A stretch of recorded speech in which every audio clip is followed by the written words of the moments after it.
আচ্ছা, আজকে তোমার বইয়ের 5 নাম্বার পৃষ্ঠায় যে টেক্সটটা আছে, সি নাম্বার টপিকের উপরে নকশি কাঁথা সম্পর্কে। এখানে আছে দেখো, now read the text to know about নকশি কাঁথা। বলছে যে রিড দ্য টেক্সট, এই টেক্সটটি পড়ো বা এই অনুচ্ছেদটি পড়ো, টু নো অ্যাবাউট জানার জন্য, নকশি কাঁথা। নকশি কাঁথা কি সেই জিনিস জানার জন্য। নকশি কাঁথা কি চলো দেখি। নকশি কাঁথা, দেখো কাঁথা উচ্চারণ কি, KANTHA, থা, কাঁথা মানে নকশি কাঁথা। আমরা যেটাকে নকশি খাতা বলি বাংলায়, খাঁটি বাংলায় অনেক সময়, সেটা হচ্ছে নকশি কাঁথা। Is a kind of embroidered quilt. Embroidery এটা কি, এটা যে ডিজাইন করা হয় বিভিন্ন রকমের ফুল বা বিভিন্ন রকমের তোমার ছবি যেগুলো ডিজাইন করে না, সেগুলোকে বলে এমব্রয়ডারি কুইল্ট। আচ্ছা, তাহলে নকশিকাঁথা হচ্ছে এক ধরনের আঁকা, সুন্দর ডিজাইন করা, সুন্দর কারুকার্য করা এক ধরনের কাঁথা। কাঁথা ইংরেজি কি, কুইল্ট, QUILT, কুইল্ট। আচ্ছা, এরপরে আসো, দ্য নেম ওয়াজ টেকেন, এই নামটা নেয়া হয়েছে। এটা একটা প্যাসিভ ভয়েস। প্যাসিভ ভয়েস কিভাবে বুঝবা, এই যে সাবজেক্ট দ্য নেম, এরপরে আছে ওয়াজ অক্সিলিয়ারি ভার্ব, এরপরে আছে টেকেন। টেকেন হচ্ছে ভার্বের পাস্ট পার্টিসিপল ফর্ম বা ভার্ব 3। তো যখন কোনো সাবজেক্টের সাথে অক্সিলারি ভার্ব থাকবে এবং এরপরে ভার্বের পাস্ট পার্টিসিপল ফর্ম থাকবে, তখন এটা বলবো প্যাসিভ ভয়েস। আর প্যাসিভ ভয়েসের অর্থটা কিরকমের হয়, যেমন দ্য নেম ওয়াজ টেকেন মানে কি নামটা নেওয়া হয়েছে। কিন্তু যদি বলি দ্য নেম টেক্স মানে নামটা নিজেই নিছে, তাহলে অর্থ দুই রকমের হয়ে যায়। এটা খেয়াল রাখবে এখনই। মানে একই সাথে টেক্সট পড়ার সাথে সাথে গ্রামারটাও, কনসেপ্টটা ক্লিয়ার করে ফেলাইবা, তাহলে রাইট ফর্ম ভার্বের সমস্যা হবে না ইনশাল্লাহ। আচ্ছা, তাহলে দ্য নেম ওয়াজ টেকেন, এই নামটা নেওয়া হয়েছে ফ্রম বাংলা ওয়ার্ড, বাংলা শব্দ নকশা। নকশা না উচ্চারণ কি, NAKSHA, নকশা। নকশা শব্দ থেকে এই শব্দটা, এই নামটা নেওয়া হয়েছে, নকশিকাঁথা নাম। হুইচ মিনস, হুইচ মানে যার, মিনস মানে আর্টিস্টিক প্যাটার্ন। আর্টিস্টিক হচ্ছে তোমার শিল্প থেকে আসছে, আর্ট থেকে আর্টিস্টিক। আর্টিস্টিক হচ্ছে শৈল্পিক, প্যাটার্ন বে নমুনা বা সাচ যেটাকে বলা হয়, আর্টিস্টিক একটা নমুনা। হ্যাঁ, শৈল্পিক একটা ছাপ সেখানে আছে। তাহলে এই নামটা পুরা মানে বাক্যের অর্থ যদি আমরা বলি, তাহলে এই নামটা নেওয়া হয়েছে বাংলা শব্দ নকশা থেকে, যার মানে হচ্ছে শৈল্পিক, হ্যাঁ, যেই নমুনা বা শৈল্পিক যেই স্ট্রাকচার প্যাটার্ন সেটা মানে। মিন্স শব্দের অর্থ মানে, MEANS, মিন্স মানে মানে। আচ্ছা, হুইচের আগে যে নকশা হচ্ছে, এটা হচ্ছে এই মিন্স ভার্বের সাবজেক্ট। তাহলে নকশা মিন্স আর্টিস্টিক প্যাটার্ন। এই হুইচটাকে বলা হয় এখানে রিলেটিভ প্রোনাউন, মনে রাখবে এগুলা। রিলেটিভ প্রোনাউন কাকে কেন বলা হয়, কারণ হুইচ শব্দটা প্রোনাউনের মতো কাজ করছে। আগের যে নকশা, সে নকশাকে নাউনকে রিপ্রেজেন্ট করছে। হুইচ শব্দের অর্থ কি, মানে যে, যে কে, এই যে নকশা। তাহলে হুইচ মিন্স আর্টিস্টিক প্যাটার্ন মানে নকশা মানে আর্টিস্টিক প্যাটার্ন। এগুলো খেয়াল আস্তে আস্তে। ইট is a kind of traditional craft, এখানে বাক্যটা বলছে কি, ইহা এক ধরনের ঐতিহ্যবাহী ক্রাফট। ক্রাফট হচ্ছে হস্তশিল্প। মানে আমরা সাধারণত হাতে যে জিনিসগুলা বানাই, অনেক কিছু হাতে বানাই না, মাটির কলস বলো না, মাটির কলস তোমরা যে বানাও খেলো, তারপরে বিভিন্ন রকমের বাটি কলসি, বাঁশের বিভিন্ন রকমের তৈরিপত্র, জিনিস তৈরির তৈজস জিনিসপত্র, তারপরে তোমার এই যে কাঁথা, এগুলো কি হাতে সেলাই, এখানে কোনো মেশিনের কোনো ব্যবহার নাই, এগুলোকে বলা হয় ক্রাফট। আর ক্রাফটটা কি, ট্রেডিশনাল। ক্রাফট হচ্ছে নাউন, ট্রেডিশনাল হচ্ছে অ্যাডজেক্টিভ। নাউনের পূর্বে সবসময় অ্যাডজেক্টিভ বসায়। তাহলে ট্রেডিশন মানে ঐতিহ্য, ট্রেডিশনাল মানে ঐতিহ্যবাহী একটা হস্তশিল্প। যেটা ঐতিহ্য কোনটা জিনিস, সেটা আমরা পূর্ব থেকে এখন পর্যন্ত এটা ধারাবাহিকতা বহন করে আসছে, মানে আগেও ছিল, এখন আমরা এটা ব্যবহার করতেছি বা এটা তৈরি করতেছি, এরকম ট্রেডিশনালি আসতেছে আমাদের পূর্বপুরুষ থেকে। তাইলে it is a kind of traditional craft মানে এটা হচ্ছে একটা ঐতিহ্যবাহী হস্তশিল্প। And is said to be, এই ইজ এর সাবজেক্ট হচ্ছে ইট। তাহলে it is a kind of traditional craft একটা সেন্টেন্স। তাহলে ইট ইজ সেইড, ইহাকে বলা হয়, এটা প্যাসিভ ভয়েস, খেয়াল করছো? ইহাকে বলা হয়, it is said to be indigenous to Bangladesh and West Bengal in India. মানে ইহাকে, it is said to be, ইহাকে বলা হয় indigenous to Bangladesh. Indigenous to একটা অ্যাপ্রোপ্রিয়েট প্রিপোজিশন, ইন্ডিজিনাসের সাথে টু প্রিপোজিশন ব্যবহার করা হয়। ইনডাইজেনাস মানে হচ্ছে মানে নিজস্ব, নিজেদের একটা, মানে অরিজিনালি এই দেশের বা অরিজিনালি এই স্থানের ইনডাইজেনাস। এই এই কার কার? বাংলাদেশ এবং পশ্চিম বাংলার, এই দুই দেশের এটা নিজস্ব একটা প্রোডাক্ট, এই হস্তশিল্পটা, মানে এই যে তোমার নকশি কাঁথাটা। আচ্ছা, এরপরে আছে দি আর্ট হ্যাজ বিন প্র্যাকটিস।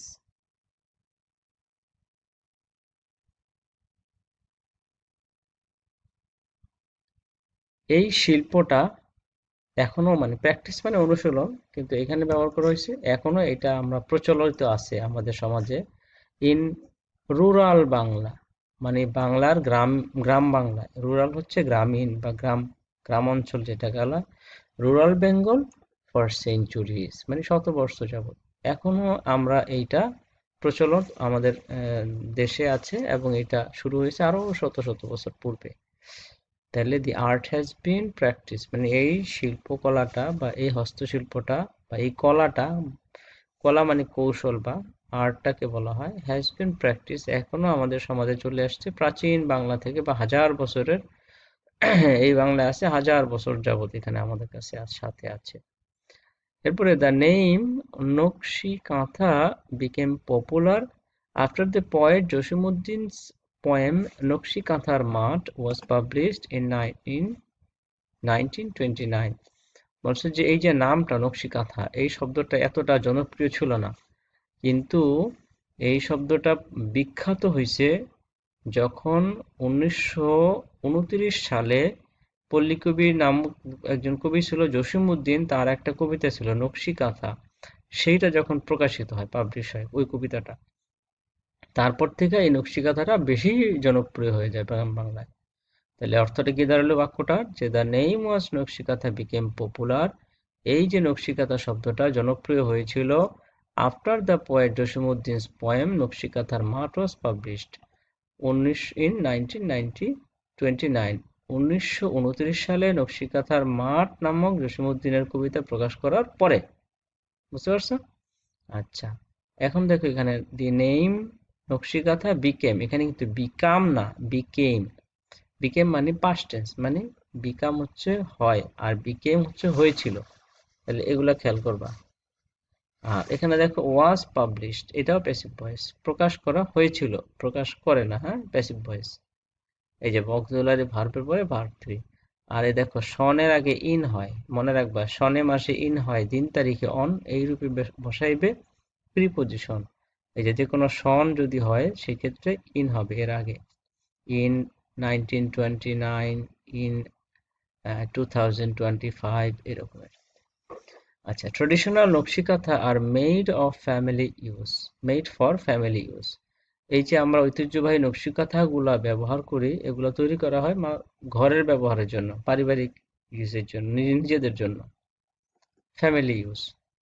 আচ্ছা, old or new cloth and thread are used to make these quilt। Old or new clothes মানে কি, ওল্ড হচ্ছে পুরনো অথবা নতুন কাপড়, অ্যান্ড থ্রেড, থ্রেড হচ্ছে সুতো, এই সুতোগুলো কোত্থেকে আসে, ধরো কাপড় থেকে আগে সুতো তৈরি করতো, সুতোগুলো আলাদা করে করে সেগুলোকে গোলটি বা গোল করে সুই দিয়ে তারপর সেলাইতো, ওরকম হইতো। এখন অবশ্য নতুন সুতো কিনে নেয়, নানানভাবে সুতা হয়। তাহলে old or new clothes and thread, এবং সুতা দিয়ে, সুতা আর ইউজড ব্যবহার করা হতো। দেখো এখানে কিন্তু প্যাসিভ ভয়েস হচ্ছে, আর ইউজড ব্যবহার করা হয়, টু মেক দিস কুইল্ট, এই কুইল্ট বা এই কাঁথা তৈরি করার জন্য। এখানে হচ্ছে দিজ শব্দটা, দেখছো, দিজ, THEAC, দিজ, কুইল্টস হচ্ছে প্লুরাল। আচ্ছা, এই খাতাগুলো, তাহলে দিজের দুই ধরনের প্রকার আছে, THIS দিস, এটা হচ্ছে সিঙ্গুলার দিস, আর THEAC ইএজি দিস, এটা হচ্ছে প্লুরাল দিস। হ্যাঁ, তো ওই সিঙ্গুলার দিস হয়, এরপরে যদি সিঙ্গুলার নাউন থাকে, যেমন এখানে যদি কোয়েল্ট থাকতো একটা, এ কোয়েল্ট, তাহলে মেক দিস, এই THIS দিস কোয়েল্ট হইতো, একটা কোয়েল্ট। হ্যাঁ, এখানে অনেকগুলো আছে, এই জন্য প্লুরাল ফর্ম আছে দিস কোয়েল্ট। এগুলো খেয়াল করবো, ছোট ছোট জিনিস। আচ্ছা, তাইলে এইটার বাক্য বুঝলাম কি, যে এখনো পুরনো এবং নতুন কাপড় এবং সুতো দিয়ে এই কাঁথাগুলোকে তৈরি করা হয়। আচ্ছা, এর পরের বাক্যে আছে মাই ম্যান সিং। এই দেখো, মাই ম্যান সিং মানে কি, আমার লোকেরা গান গায় না, এরকম একটা প্রবাদ আছে সুন্দর। Mymensingh Jamalpur, Rajshahi, Faridpur, Bogura and Jashore আর most famous for this craft. এই দেখো, এখানে আছে দিস, দেখছো, এখানে আছে দিস সিঙ্গুলার, এখানে দিস ক্রাফট, এখানে দিস প্লুরাল, এখানে দিস ক্রাফট সিঙ্গুলার দিস। হ্যাঁ, এই যে কিছুক্ষণ আগে বললাম।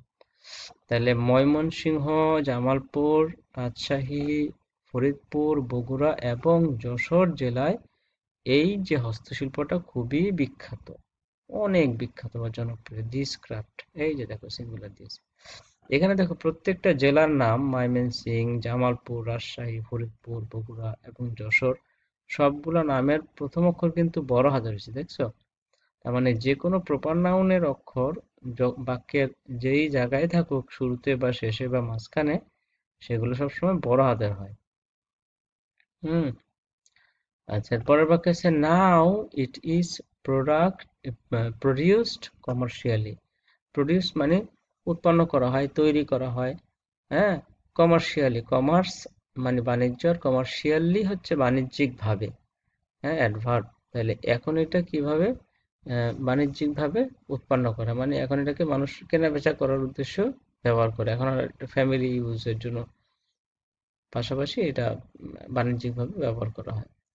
এবার বলছে ইউ ক্যান ফাইন্ড দ্যাম, তুমি এই জিনিসগুলা মানে ক্রাফটটা বা এই হস্তশিল্পটা পাবা ইন মেনি এক্সপেন্সিভ, অনেক ব্যয়বহুল বা দামি হ্যান্ডিক্রাফট শপ, এই হস্তশিল্পের যে দোকানগুলো আছে সেখানে তুমি পাবা অনেক এক্সপেন্সিভ যে হ্যান্ডিক্রাফট শপ, যেমন তোমার কি বলে, আড়ং, আড়ং আছে না, এই জাতীয়।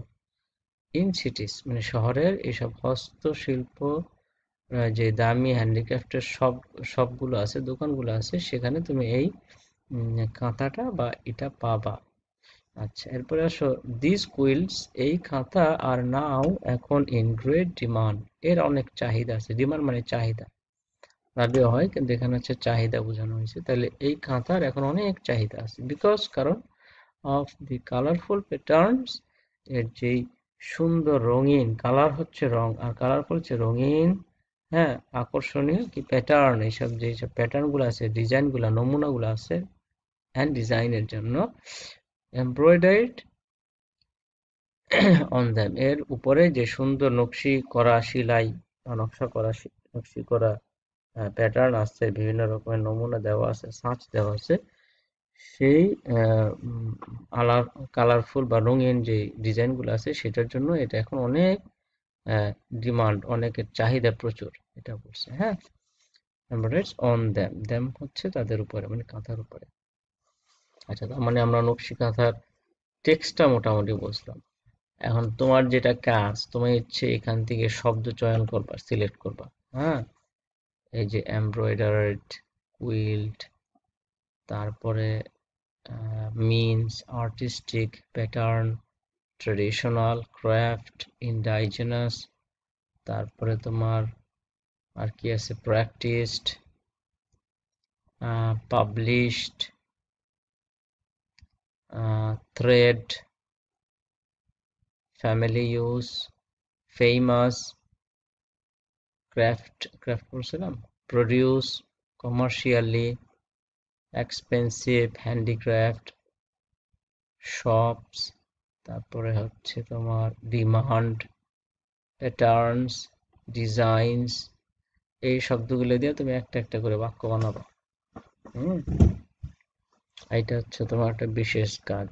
এরপরে আছে complete the sentence with clues given. Clue মানে কি, সূত্র বা তথ্য দেওয়া আছে, যে ক্লুগুলা দেওয়া আছে এই ক্লুর উপরে ভিত্তি করে তুমি এই ফিল ইন দ্য গ্যাপটা পূরণ করবা। দেয়ার আর মোর ওয়ার্ডস দেন